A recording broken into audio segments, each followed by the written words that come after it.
Ladies and gentlemen, welcome back to the Mr. Mac podcast. Wouldn't you know it, we are back in action and ready to jump in all kinds of Apple-y things today. That's right, we used Apple-y in the description, and I think I wrote it in the script the first time, and the Apple Intelligence, let's call it, might have written it for me the second time. So we're on the same page, is what I'm trying to say. It's me, it's AI. You can't get this anywhere. You can't get a person who's pre-writing Apple-y before the AI knows that's a brilliant thing to do. You're only going to get that in Professor of Genius. And everyone's, you think you're a genius. No, I'm a professor of the genius. We might get some actual Genius Bar people in here, and we'll give them the run through. All right, big news. We got iOS 18.4 coming up, something that I think actually is going to be the real change to the world that we've all been told is coming. All right, because if I'm coming up with Apple-y and the computer is not coming up with Apple-y till after me, where are we? How close are we? How far are we? And then we've got some people online asking great questions about Mac Minis and Magic Mice of maybe a little bit infamous on the Magic Mice, and about one of the greatest desktops of all time, the 2020 iMac. That computer was such a peak of its design. And special guest on the internet, Tim Cook. That's right, he's teased us with a new family member. Guess what? Word's already out on that. We'll talk more about the iPhone 16e. Let's just get it started. You're hearing about it now. iOS 18.4. And it's just coming to beta, so don't get too excited yet. But they're including on-screen awareness. On-screen awareness. Okay, so what's the big deal? That's what we want. That's what we're trying to get to, is we need Jarvis. Jarvis is the promise of the future, where we are Tony Stark and we're just puddling around our little workshop and we say, hey, make this new element, computer. And it does it. But the thing that, besides how smart it could be, is the fact that Jarvis has eyes. He can see what Tony is doing and what Tony is, when he says, go ahead and move this over here. Jarvis, there's cameras in the room. Okay, you never see the cameras. They don't address the cameras. The only way that Tony really interacts is like it's Alexa with his voice. And then, of course, Jarvis responding with imagery and holograms and stuff like that. But what is implied in all of that is that Jarvis knows what's going on visually. And so there is context to everything that Tony asks for when he says, move this. Some of the stuff is like, hey, go ahead and run the numbers on this experiment that you have uploaded in your brain, Jarvis. So that stuff we're already capable of interacting with an AI. But Jarvis can see what's going on, especially in the suit. I'm talking about his lab right now, but if we get to the suit, Jarvis has eyes that point the same way as Tony's.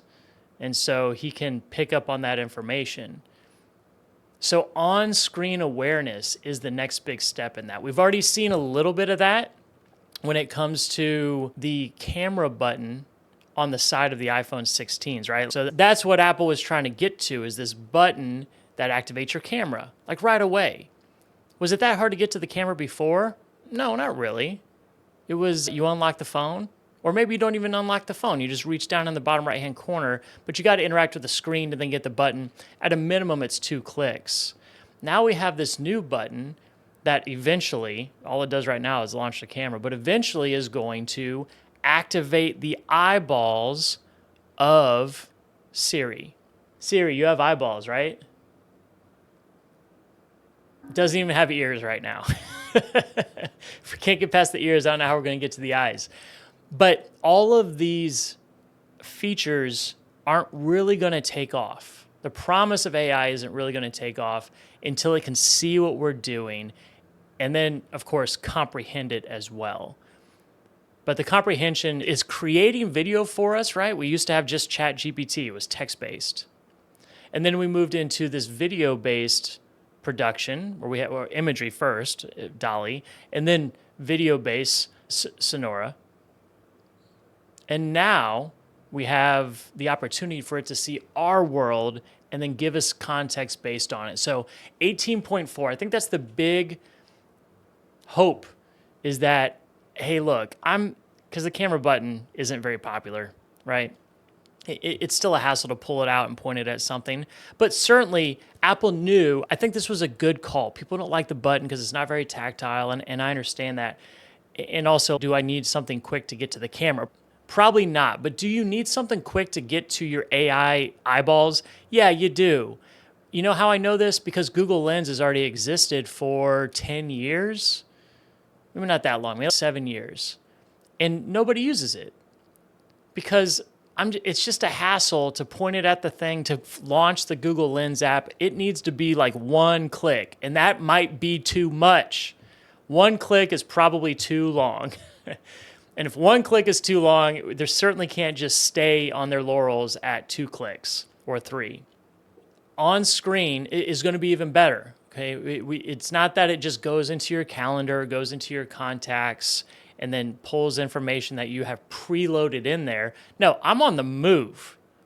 I'm on the move here, Siri. I need you to figure out for me what I'm trying to do.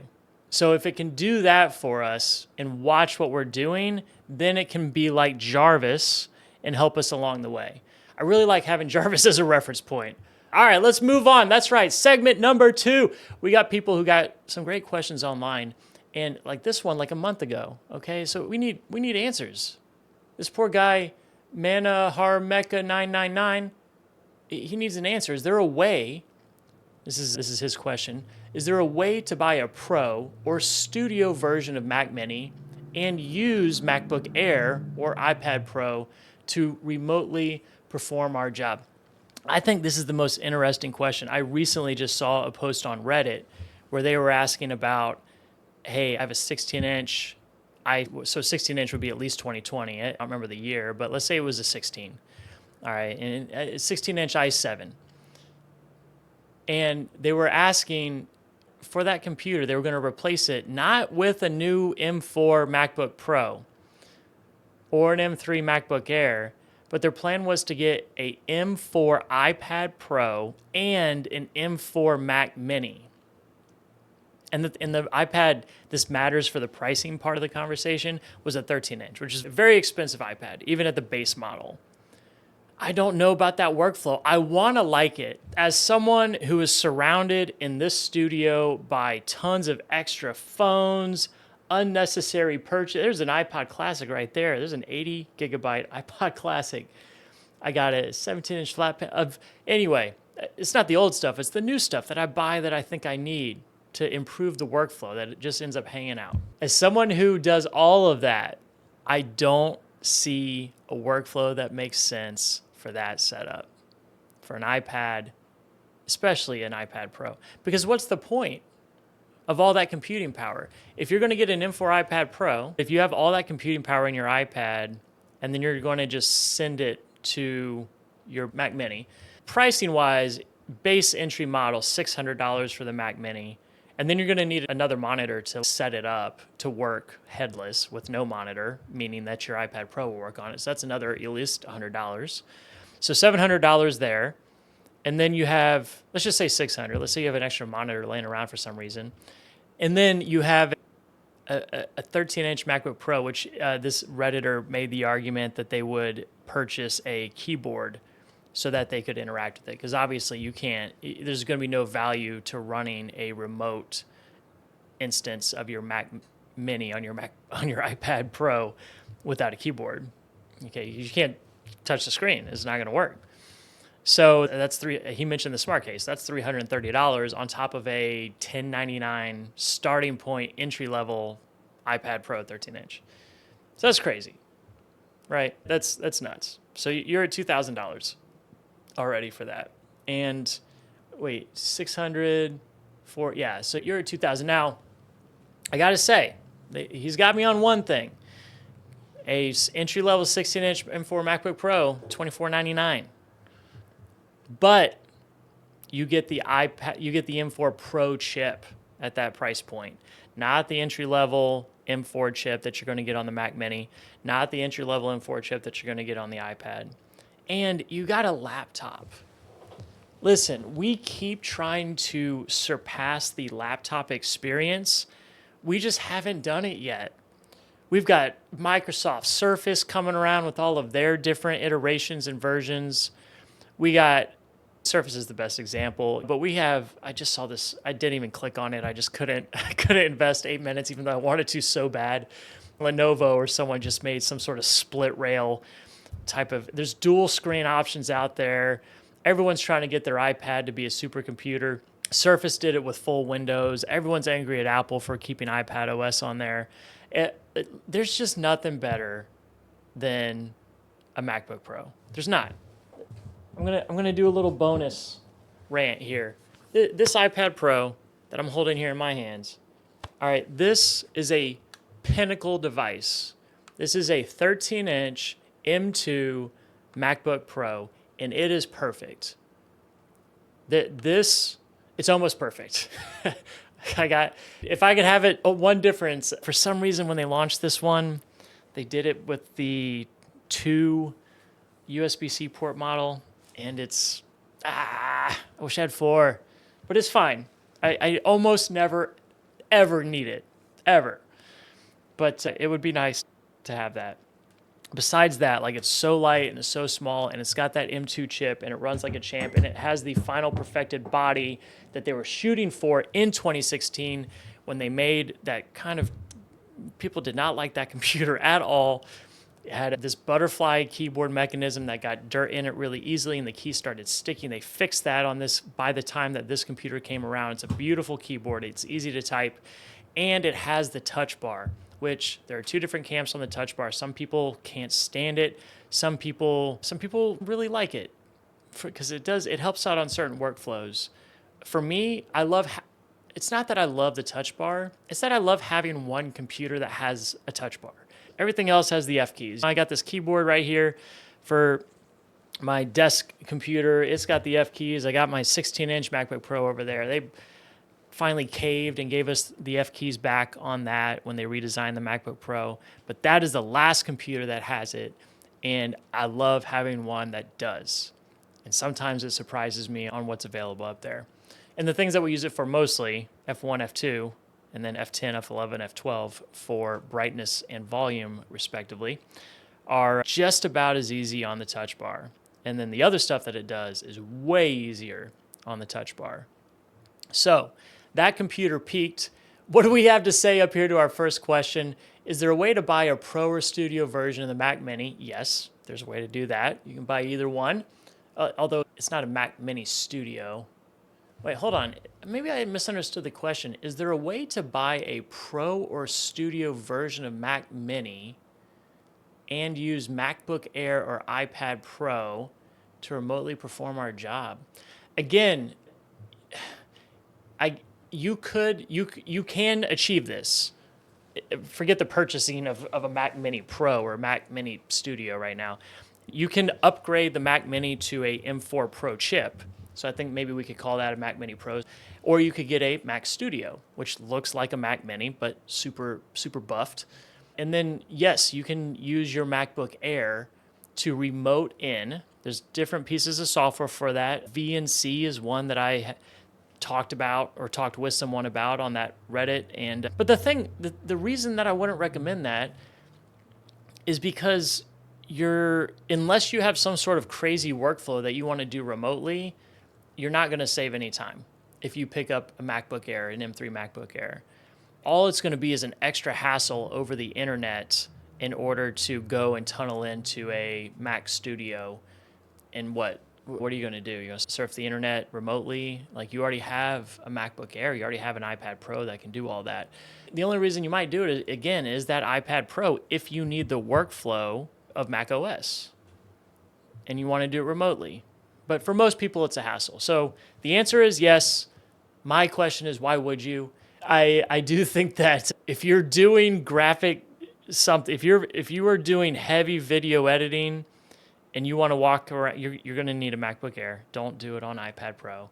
There could be an advantage there to the processing power. But man, M3 MacBook Airs, they can edit.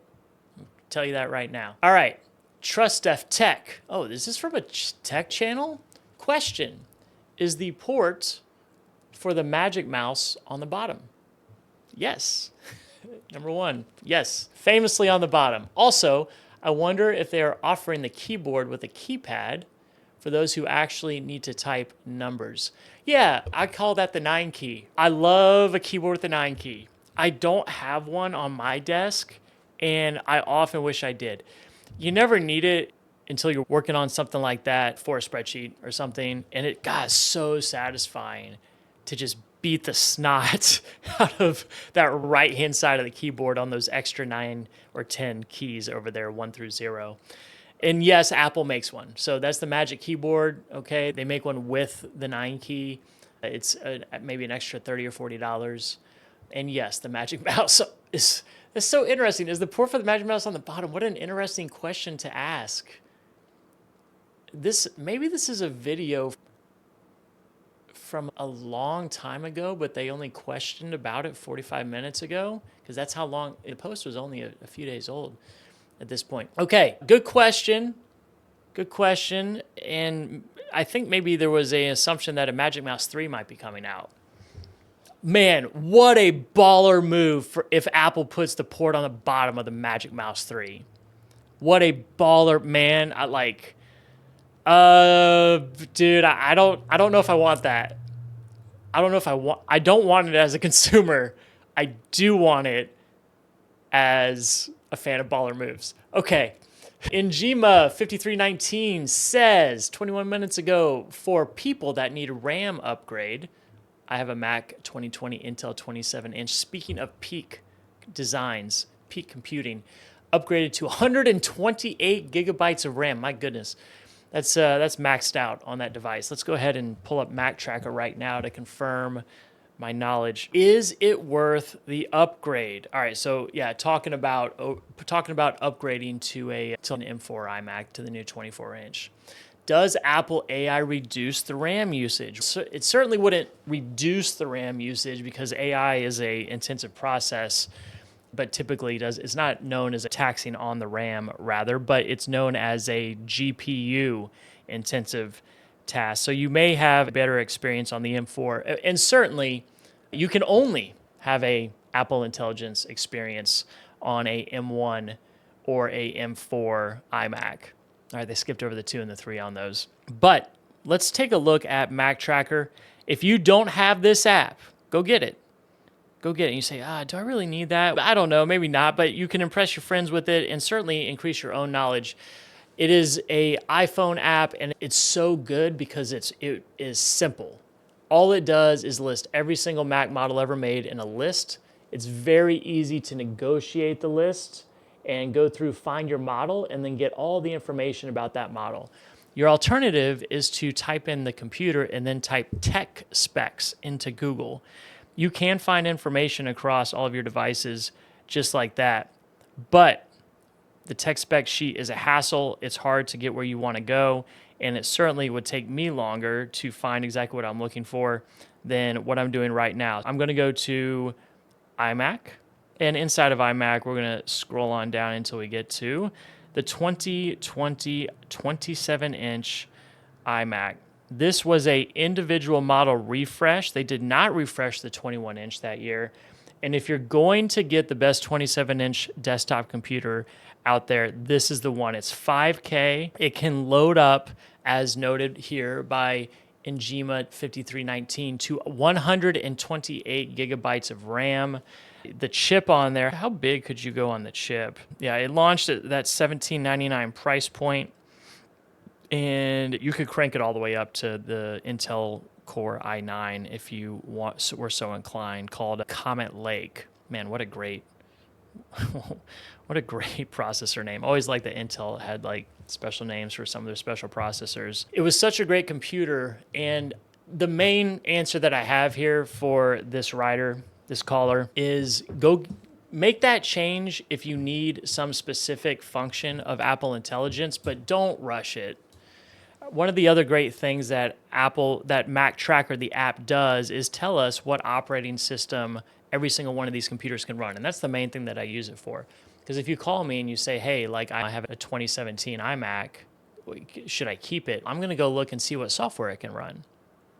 Because if it tops out at Ventura, maybe not, because your software is going to be already out of date. You were running 2023 software. We still got security updates and everything that you need to stay on top of, as well as integration with your other devices. So if you can't install Microsoft Word anymore on that computer, yeah, it may be time to upgrade. But the 2020 iMac can still run the latest release of iOS.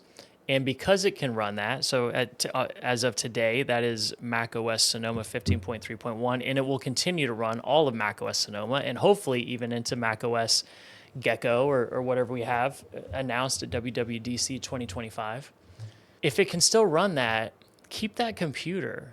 There, especially if you have an i7 or an i9 in there, it's going to be a great machine. And if you need Apple Intelligence, there's nothing that I would say is super motivating to go get Apple Intelligence right now, first of all. And then until I can see your screen, maybe then we want it. And then secondly, it's the only computer that Apple makes that comes in 27 inches. Apple, you had the 21.5 inch and the 27 inch. We did that for 10 years. Before that, we had two models, 20 and 24. 24 was the large one. And for some reason, I'm not saying it wasn't a good reason. I'm sure they had good reasons. And it's a nice computer. They launched the 24-inch only. And it's a little bit smaller. How much you say? It's a little bit smaller. The 27-inch is such a nice computer. I set up my wife with a 21-inch a few months ago. And then a few weeks later, it was too small. I took it out, gave her the 27-inch. Because we had one in the shop that came up, and it was a nice computer. And it's just a better experience. She enjoys it so much more. And 24 is a nice split, but you can't get 27-inch iMacs anymore. And for me, that's a sad thing, because it's a great size. It's a great size device. It works for everyone on everything, especially if you're doing some editing, which if you're running 128 gigs of RAM, it was that 4 32-gig chips. Yeah, I'm guessing you're doing some editing of some kind. I hope you are. Otherwise, what are we doing with that? Okay, now moving on. We need a little music between our segments, I think. I mentioned it at the beginning. Tim Cook hopped online, and he said, this is on X, get ready to meet the newest member of the family. And then he said Wednesday, February 19th, hashtag Apple launch. So that has since been launched this morning. And Tim Cook, though, hinting, that's all he said, get ready to meet the newest member of the family. There was an image on there that had a silver apple that kind of shimmered. That was about it. Now, Apple is notorious for doing these little hints. They will often do it as they announce special events before their iPhone launch. They'll make an Apple logo that has some sort of, like last year it was a glow, the Siri glow around the edges of the Apple logo. And that kind of let people know what we all knew, because ChatGPT and Google Gemini were blowing up, that Apple Intelligence was on the way. Now, this one gave no hints, but you didn't have to wait very long, because basically moments later, Mark Gurman of Bloomberg said, it's an iPhone SE. It's a new iPhone. He got on X, quoted it, and just told us exactly what it was. Now, Mark is the guy when it comes to dropping the leaks about Apple. And I read his stuff all the time. MacRumors.com wouldn't be a website without Mark, and Mark wouldn't be a reporter, it seems, without Apple and whoever he has on the inside. And in a lot of ways, I like that. But I got to tell you, sometimes I want to be surprised, Mark. Sometimes it'd be nice if I was like, oh, wow, awesome. What do you think that's going to be? Oh, man, maybe we're getting some new glass. If someone just handed you a present, they come to your Christmas party, and then they give you the box, and it's wrapped up with a bow and everything, and then they just said, it's a spatula, right? Come on. Not that the new iPhone 16e is a spatula, but it's kind of a spatula. It's not the iPhone 17 Pro Max Plus. It's the entry-level phone. So it got its own 12-minute promo today, and I enjoyed watching it. But, Mark, let me think it's going to be something amazing for like 5 minutes, please. All right, moving on. Ladies and gentlemen, I got something so special for us, because there was a very interesting release of two things. Because we got AI coming at us from all different directions. And I would like to say there's basically three players. And two of them are interesting to me. No, they're all three interesting to me. But the development of their products has been very unique for each one. So you have Google, which Google Labs, like, we won't get into all the details, but Google Labs, with their development, they're designing like real chips. There's real science going on in Google Labs. Like when they released that Willow chip, that was crazy. The quantum computers that they're building, like it is at a university and beyond level. So they're really trying to change the world. And they have developed this Gemini as the main tag of the product, but all these different AI products. And AI Studio has been one of the most interesting ones because guess what it does? It is achieving what we kind of think, we hope, iOS 18.4 might bring some of, which among a lot of other things, it will watch your screen. It will watch your screen and it will show you and respond to the things that you're showing it. So that's neat. And you can say, hey, and you can talk to it while you're looking. You're like, hey, what do you think about this design that I'm doing on this website? Or, hey, I'm stuck on this Excel spreadsheet. Can you look at it and tell me why the formulas aren't working? Now, it's not integrated to where it can go in and crawl your formulas, but if you click on the formula and show it and expand it, it'll be like, oh, this VLOOK operation isn't set up right. You don't have the right parameters. And it will deduce what you want it to do. So that's neat. And that's AI Studio. So everyone's freaking out about that, especially here at Mr. Mac, because we are involved in procedure building and helping people based upon what they're doing on their screens. So if we start using Google to support these Apple products, that'll be something. I'll tell you what, but we're going to use the best thing that they have. And hopefully iOS 18.4 will catch up. So those are the two big heavyweights battling it out. And then we have this very interesting ChatGPT, of course, for OpenAI showing up. Heard Elon just making a big offer right now in the Apple Intelligence arena. If that's on OpenAI, that's crazy because he started that company, left when the share stock was like $10. Now he's coming back trying to buy. If he comes back and tries to buy OpenAI at whatever it is, $1,000 a share, that's an expensive 2-year hiatus.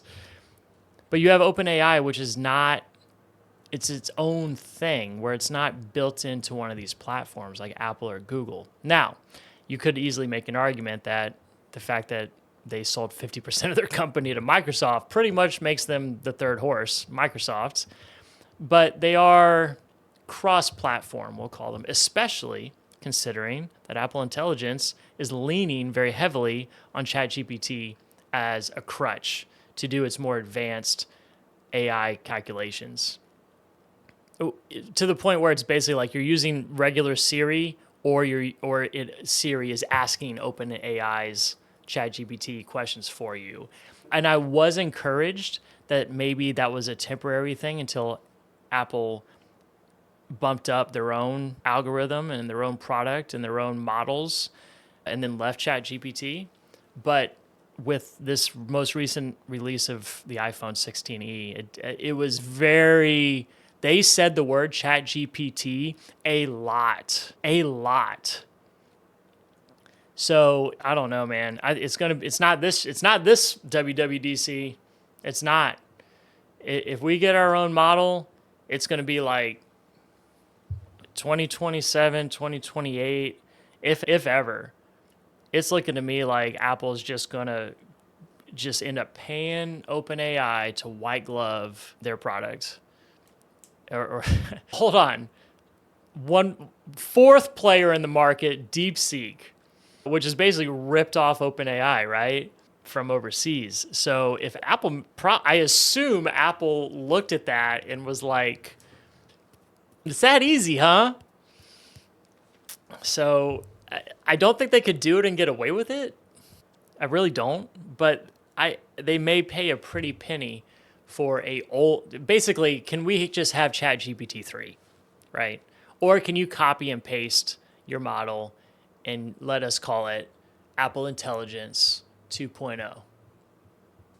For more on the topic, let's go to our field reporters who've been investigating this exact conversation in the battle between AI Studio and Apple Intelligence and figure out what they have to say on the matter. Take it away, guys. All right, so AI, it's everywhere, right? Like, we're not talking about, Terminator stuff. It's more like having an extra hand with things. Yeah. It's really wild how AI is like just part of our lives now. I mean, it used to be this super complicated thing, right? Totally. So in this deep dive, we're looking at two big names, Apple Intelligence, which is already on your iPhone, and then Google AI Studio, which is a little more DIY. And we want to break it down for everyone. Yeah, you don't need to be a tech genius to use this. Exactly. Both Apple and Google are making AI that, anyone can use. Okay, so Apple Intelligence, first off, it's just there on your Apple devices, no downloads or anything. It's super easy. Like Apple's whole thing is making AI blend in, And they're big on privacy, too. They say your data stays put, even Apple can't see it. Yeah, that's a big deal for a lot of people these days. For sure. So what can this AI do? The writing tools caught my eye, especially the summarization thing. Oh, yeah. That's powerful. Like it can take a giant email and boom, key points. Just like that. That would save me so much time. Think about students, too, or anyone who reads a ton for work. Right. And a lot of summarization tools are like clunky, but Apple's is really smooth. That's the key, right? It's not just that it can do it, it's how it does it. And then there's the image stuff. It's way more than just filters. It's like having your own digital artist. You describe something and it makes an image. That could be useful for presentations, even if you're not a designer. Exactly. AI is making creativity accessible to everyone. And speaking of making things easier, there's Siri. She's gotten a major AI boost. Right. It's not just voice commands anymore. You can type to Siri and it understands what's on your screen, so it's way smarter. Like if you're looking at an address, you can tell Siri to add it to their contact, and it just does it. Exactly. Siri's potential is huge, especially as AI gets even more, advanced. So Apple Intelligence is all about making AI invisible and super user-friendly. Totally. And that's totally different from Google AI Studio, which is it's a different beast. Okay, so Google AI Studio, it's like for AI hobbyists, right? But you said even I could use it, and I'm no coder. Yeah, for sure. Google AI Studio has tons of pre-trained models. Pre-trained? Yeah, Google already made these AI models. They're trained on a massive amount of data, so you don't gotta build from scratch. Oh, I see. So I can just grab one that's already good to go. Exactly. And there's a model for pretty much anything, like translation, image stuff, summarizing text, even music. Wow, music too. So could I take a translation model and make it, I don't know, translate medical stuff specifically? Exactly. You can tweak them, and it's not super complicated, even if you don't code a lot. Google has tutorials and stuff. So it's like a toolkit, but with super powered AI tools. Exactly. And it's all online, so you can use it anywhere. So I could be on vacation working on my business stuff. You got it. And there's a whole community of people using AI Studio. If you get stuck, there's always someone to help. That's good, because I definitely need help. Google really wants to make AI, accessible. We were talking about accessibility too, like how both Apple and Google are using AI to help people with disabilities. Oh, yeah, that's huge. Apple's voice control, for example, lets you use your device with just your voice. And Google has that live caption thing, right, where it automatically captions any audio or video. Exactly. It's amazing how AI can make technology more inclusive, right? Absolutely. It's not just about convenience. It's about making things better for everyone. And it shows that AI can be a force for good. It's up to us to make sure it's used the right way. Right. So we've got these two platforms. Apple Intelligence is super simple, and Google AI Studio is for people who want to get more involved. But either way, there's a lot of cool stuff you can do, even if you're not a tech expert. It feels like AI is becoming normal now, not just something out of a movie. What gets you most excited about all this? I think the potential to solve real problems is huge, like climate change, healthcare. AI can help with that. We got to figure out how to make it work for us, So we've looked at Apple Intelligence, which is super easy to use, and Google AI Studio, which is a bit more hands-on.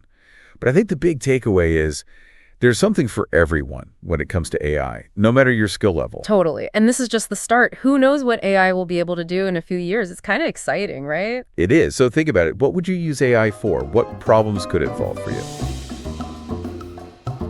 Okay, thank you to the deep dive reporting that we had over there. They did a pretty good job in outlining how Google is for the more advanced users, would I think be the main takeaway, and then Apple Intelligence is the simple stuff. Now, I like that fits the Google or Android versus Apple profile in terms of Apple always making it easy and simple, and Google maybe making it more difficult for the designers. But in this situation, I don't know if that's what Apple is going for. There's so many videos that came out over prompt engineering and like trying to make sure that everything is perfect in the way that you set it up and declaring who you are and who the AI needs to think that they are and what you need to accomplish, what style you need that to be accomplished in. And the phrase prompt engineering, which I still think, yeah, that's too strong of a word. I don't know. Maybe the highest levels are actually doing engineering when it comes to the prompts. Certainly when you're training or building the thing. But just using it, I think that's an overstatement. But regardless, that can be a difficult place for people to be introduced to their first AI. A place that might be more receivable, certainly as an introductory experience, would be something like Image Playground. Now, I have trained many people on Image Playground since it's been released. 90% of them say, why would I ever need this? They close the app, and that will be the last time that we ever talk about it. That's from my McMaster community that we have that works on these devices that we help train. But 10% of them think this is the cutest thing that they have ever seen. And their grandkids turned into a Pixar cartoon, basically, is the cutest thing that they have ever seen. Also, something that's neat, y'all, if you upload pictures of bugs, it's neat to see the bugs show up in Image Playground. That's a little bit of an inside hack if you want to play with it more. So I think if Apple does finally come around, hopefully they will do something that is ingenious, that has ingenuity to it, in the realm of like how to interact with this thing. Because that's really what they have professed is unique about them in a few different ways. When they released the Apple Vision Pro, they bragged about how it's a new way to interact with a device, with a computer. You look and you touch, and they were right. It is a new way, and it's a really good way. It works super well when it looks at your eyeballs. It knows exactly where you're looking.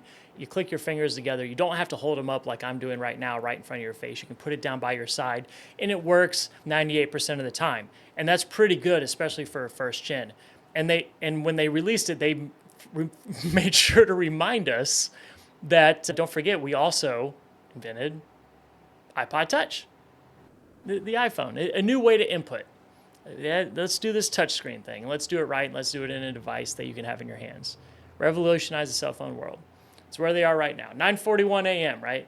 Which is a reference to when they released it. It's the time that's on all of their devices and all the training videos. Always, everything is on 9:41 a.m. Safe to say, the whole input conversation is pretty ingrained into Apple's DNA on what they look to innovate in.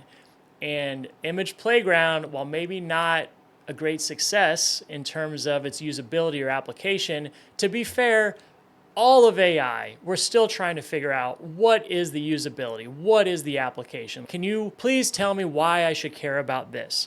As a company, that is one of our main objectives, is to sort through all of the noise, all of the features, not in the whole computing world, but just in the Apple world, and say, these are the things that you should probably care about. And here's why, and here's how you can use them. Not to all people, but specific to our customers. Because some customers like the Image Playground, and it helps support their relationship with their grandkids.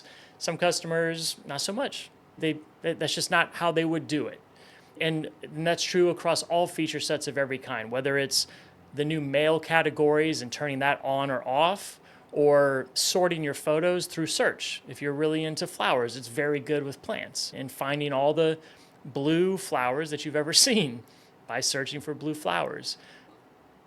I do like the potential for Apple to stay in that easy category and put a better front end on it than the rest of the industry has. I don't know how you'll get much better than voice, but I do know it's going to have to do with basically, instead of having Siri listen to you all the time, having her watch you all the time. And I know that's going to be pretty intimidating for a lot of people. Apple has already started some good branding to help combat the concern by using phrases like Apple Cloud Compute. I don't know how that's going to hold up since their relationship with other companies needs to evolve, like with ChatGPT, because ChatGPT doesn't use Apple Cloud Compute. But the idea is when it leaves Apple's cloud to interact with ChatGPT, that it could be more secure than if you were just using GPT or Gemini on your own. Good job, Apple. I do think that we have a lot of opportunity in all these industries to continue to see and grow the technology, or grow with the technology, or maybe we can say, let the technology grow with us, right? Okay, big finish with our McMaster members. So we recently put out a opportunity to all the members, and now they've responded in a big way, enabling us as a company to help train new technicians, new advisors to come in and enter the market at a level that is new, meaning that they don't have much training, and provide a level of service that is high, meaning that they can convey high-level information in a way, in the Apple way, that's simple and easy to consume for our customers. And so several of our McMaster members have helped out with that, and we had a promo, a giveaway for it. And we're gonna spin the wheel for it. Let me click, hold on, wait, do I have the button here? Yeah, here we go. Every time I see one of these, it just makes me think, I love The Office, right? Those when I was in college, like those are great years. So there's a amazing one where it says they spin the wheel, and when you see a wheel, you want to be like, wheel. So we're about to spin a wheel right now. It has all of our favorite members on it, the ones who have gone through and basically opted in to help support us as a company and build the community together, and they're teaming up to help train some of the new advisors that we have coming on in the next 2 months. And so by providing good feedback to us, we wanted to reward them. And we're going to spin the wheel 3 times. If you're listening online, we have a couple local businesses. Number one, Blanco Brew. So we got a $30 gift card to Blanco Brew. We've got a $50 gift card to a larger business that you may have heard of called HEB. I love HEB. HEB is Texas's favorite, I was going to say grocery store, but it might be business of all time. And then we do have a shout out from Switzerland as well in the chat. So yeah, Switzerland, listen, if you are ever in the area of Texas or the southwest United States, look this up and you'll figure out why we love it so much. So we're going to go ahead and spin the wheel first. Oh, and then we have a $100 gift certificate as the top prize for our third and final contestant. So we're going to spin away right here. Let's go ahead and see it. Here we go. Dude, I'm pumped. I love the clicking. What do we got? Yes, $30 gift certificate to Nancy. Outstanding. All right, you'll be getting that this week, Nancy. Thank you so much for your support. Enjoy that cup of coffee on me. And if you are from out of town, Blanco Brew is not a bar. Blanco Brew is a coffee house, and they serve some of the best Java in this part of the state. All right, one more $50 gift certificate to HEB. Man, love HEB. What do we got? Is that Nancy again? Oh, Travis. All right, awesome. The couple, congratulations to them. They're going to have a good time shopping over at HEB and getting hopefully at least one full rotisserie chicken, right? I don't know. You got a $50 gift certificate. I think that gets you 10. Travis, you might come home bringing, I got to do dinner at my house on Tuesday nights. And if I came home with 10 rotisserie chickens, man, that'd be the cat's meow. All right, here we go. One more. This is for a $100 gift certificate. This is to Mr. Mac. It can be applied to your account. It can be given away as a gift certificate to a friend or family. Let's go. Third and final one. All right, we got Nancy. We got Travis. We got one more. Is this going to be Ann? Is this going to be Linda? Is it going to be Mary? Oh, dude. They figured this out. This has got the same click as Wheel of Fortune in terms of where it's going to land. Not Wheel of Fortune. Wheel of Fortune wheel is okay when you're getting around versus Bankrupt versus $10,000, but that's more the wheel on The Price is Right, which is obviously the best wheel in television show history. I don't know, Switzerland, what you got? What you guys got over there in terms of spinning wheels and Swiss game shows? All right, let's go down to congratulations, Travis. Congratulations to Linda, and congratulations to Nancy J. We are excited to have you guys a part of the community. Like, truly honored for everyone who is on this wheel. Whether you guys brought home the prize or not this time, of course, we'll have more as we continue to grow this program. And more than anything, thank you from the bottom of my heart over here at Mr. Mac for the contributions that you guys are making, both to the company and the community as a whole, and especially to to the young people who are starting to come into the program. And that's really what it's about. The purpose of business and my personal development and philosophy and how I handle and look at the business that we're growing is to build jobs, create careers for other people. And that's the challenge of a business. And if you can take care of the employees, then the philosophy is they will take care of you, the customer. So thank you guys for being there at the front end. It really does mean the world to me and will to them as well. Okay, we're going to end with our affirmation. Man, what a day. Let's just zoom out a little bit. We did a lot. We did a whole lot. We talked about iOS 18. We did some comments from the internet here. We did Tim Cook jumping up on teasing us on Twitter, and then Mark just being like, it's a spatula, dude, don't worry about it. It's like having Sherlock Holmes, right? There's a great SNL skit, Happy 50 Years to Them, where Sherlock Holmes just ruins the surprise birthday party every time. And then lastly, this is our most recent post on Instagram. This is an affirmation.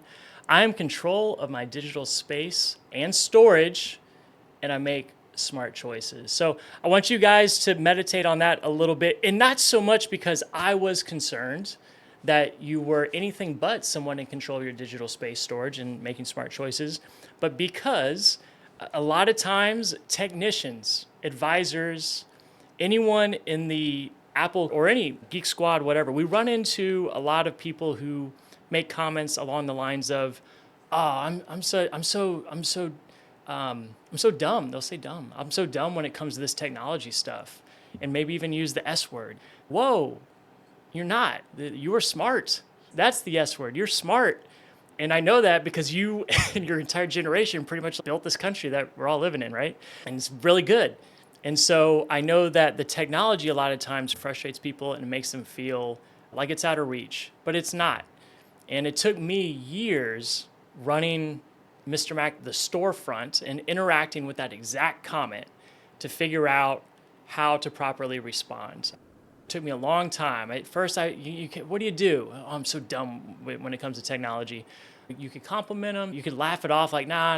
I tried doing also saying like, me too, like, me too. But then I'm the technician. So now I'm just like casting doubt on whatever project you and I are about to work on. So that's not good.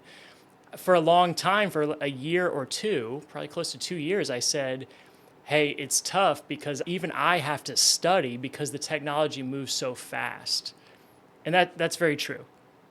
I really do. You have to study so that you know what's going on and have your AI agents report the news. But something else that was really, that finally, after 4 years of not knowing how to properly address that, it finally hit me. And I knew it was out there. I knew the perfect answer was out there because I worked for Apple for years, and you eventually just stumble on a great phrase that responds to some other great challenge. And when people now say, I'm so dumb when it comes to technology stuff, I just say, that just means we get to hang out. Okay? So I want you to be encouraged that the choices you're making online, be brave. Okay, be brave out there. Take risks, and if you're unsure, contact us along the way, because if you're not feeling the technology is something that's achievable, hey, that just means we get to hang out. All right, bless you guys. See you on the next one.